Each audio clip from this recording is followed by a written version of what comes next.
So there's footage of you being very confrontational with some of these situations. Yeah, so a lot of those ones, people don't understand the backstories. There's never Okay, so explain it then. This is your which opportunity depends to on which explain. one. Like, Oh, okay. Well, years there's a one, lot. one that I stopped a white motorbike. There was links. He was up to no good at the time. There was certain information on that motorcycle, so I stopped him and spoke to him.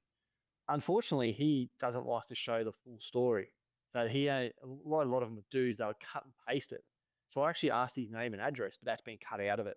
The whole interaction prior to when I walk up to the motorbike and where I issued a defect isn't actually shown. So he was told What's six. what's the one where you ended up shoving the guy? Was it that Oh, one? so that was the one up at Wodenbong. So that was Okay.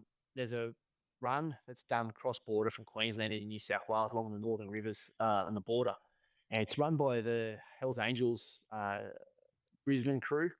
It's a charity run where they raise money and they use other groups to come and ride with them. And that time it was the veterans would ride in with them. They'd been told at their clubhouse over in Brisbane by New South Wales guys, because we could do cross-border operations. I was a special constable in Queensland ACT. So we had told them what was waiting for them across the border in New South Wales, that we suggested they stay on their side of the border and not come into New South Wales. If they do, they'll be dealt with and there'd be repercussions. I mean, we'd inspect the motorbikes, we'd do people for consorting, all that sort of stuff, because we knew the Hells Angels were going to be there. What that footage doesn't show is that guy rode into that vehicle stop with the president of the Hells Angels chapter next to him. He's now become, I believe, a member of the Hells Angels, that exact person. I don't know whether he's still in it or not now. I don't know. But he was asked to move his motorbike around the corner. He just wouldn't move it. And he basically, if you see the body worn from my angle or the another angle, which they don't show, they always only show the one that favours them. He actually advances on me.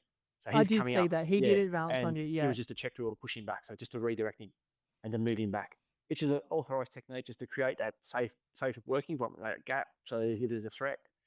And certain people associate with bikies and the members of the gang members might just necessarily carry weapons. They'll get other people to carry them because they're less likely to be searched. You don't know what that person's going to have on them, what their intention is, or what they may do.